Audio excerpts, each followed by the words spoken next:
daring action opens the way for transformation.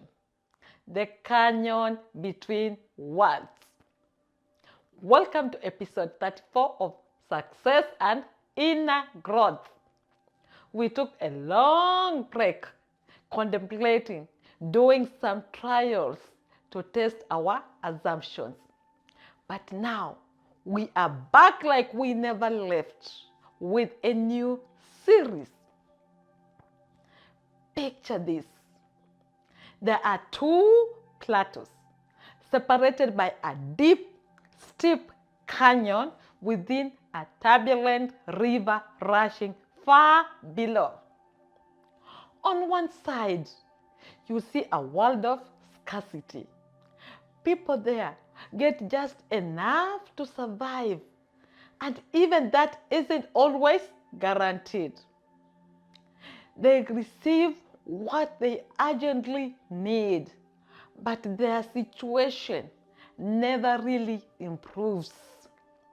In fact, there's a very slow decline happening. Though most aren't aware of it, people are gradually weakening as time passes. Fear dominates this place. People fear each other because they believe they can't afford to be kind and caring to those around them.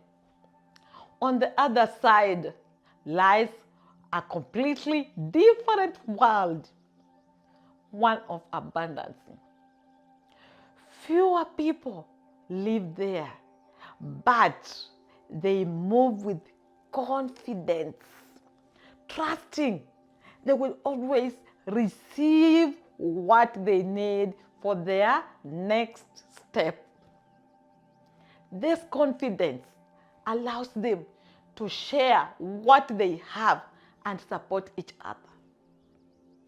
Here, everybody is gaining strength and growing.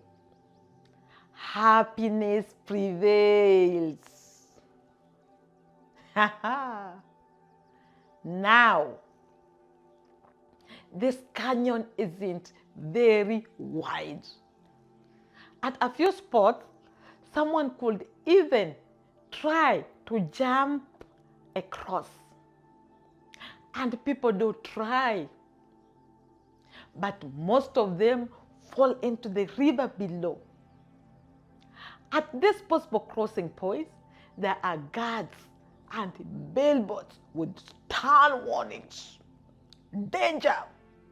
Crossing is far too dangerous. Every attempt leads to almost certain death.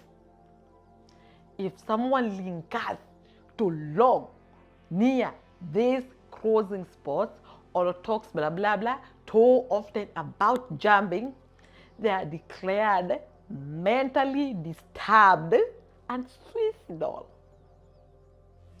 They get taken to psychiatric wards, treated with all kinds of drugs to bring them back to normality.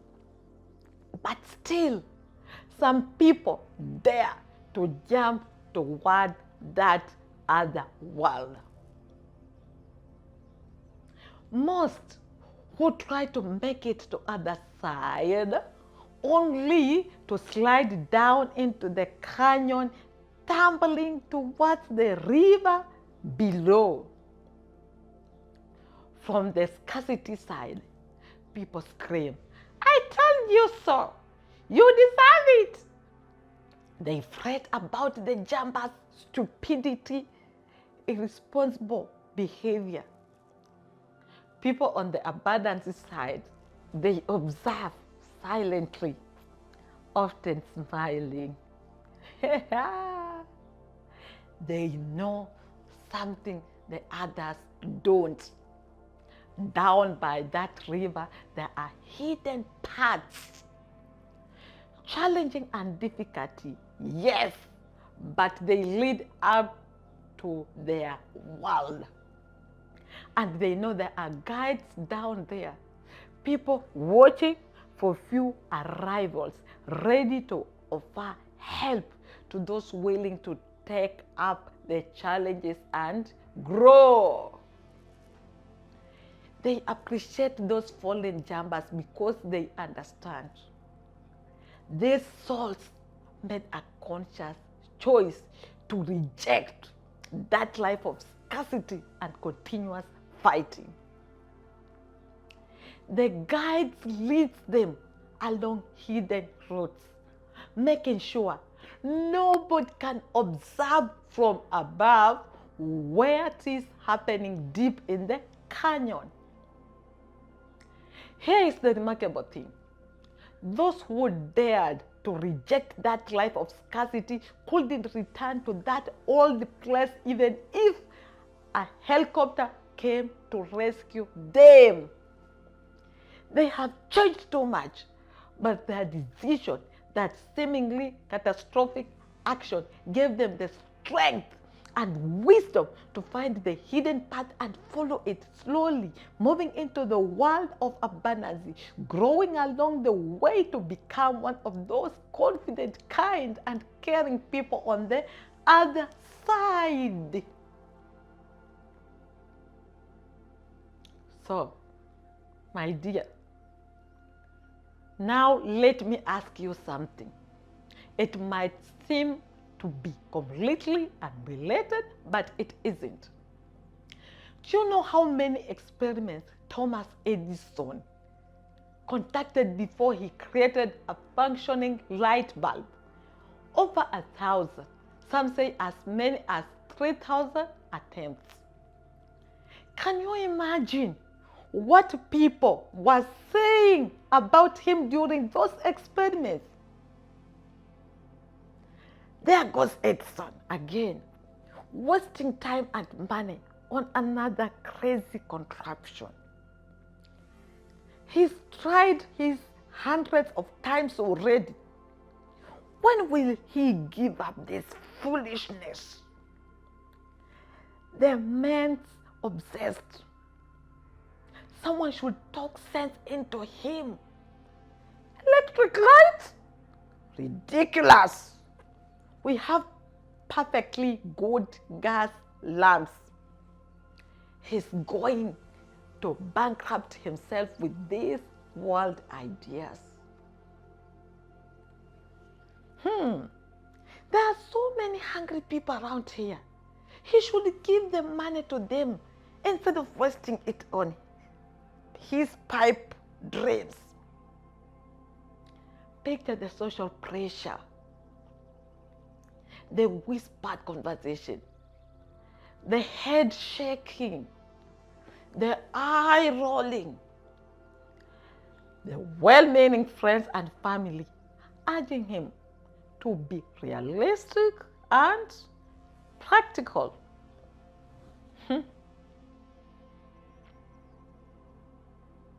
Yet, Edison kept going, not because he was stubborn or foolish, but because he understood something profound. My dear brothers and sisters, here is the secret sauce. You must find your own path and have the courage to follow it, regardless of people's laughter, thumbs down, and challenges. Never give up. Never give up. Take every episode on your path as an invaluable lesson, not as an accident or catastrophe. This mindset will bring you wherever you belong in this life. Edison didn't see 999 failures.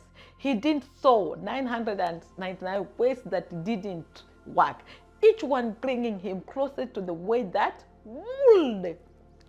Every failed experiment was actually a successful elimination of one more wrong path.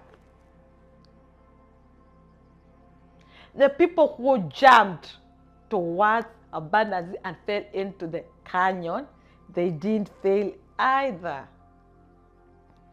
They succeeded in bringing or breaking free from the prison of scarcity thinking. They succeeded choosing growth over safety. They succeeded in listening to their souls over the crowd's warning. Your soul knows your canyon. It knows your other side. It knows you don't belong where fear tells you to stay. The question isn't whether you will face challenges, criticism, or seeming failures along the way. You will. You will. That's what I assure you, you will.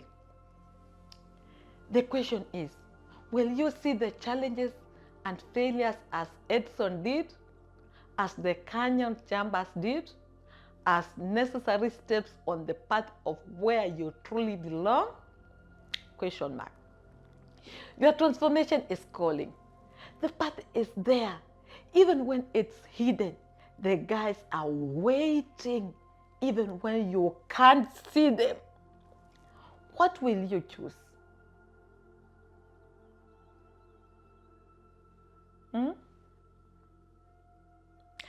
This is Eve Brownies reminding you that every expert was once a beginner and every master was once a disaster. Your path is valid. Your soul knows the way, and your next step is waiting for your courage. My dear brothers and sisters, thank you so much for listening. See you in the next episode. And please don't forget to subscribe, like, comment, and share. I know you have learned something from this episode. Thank you. God bless you.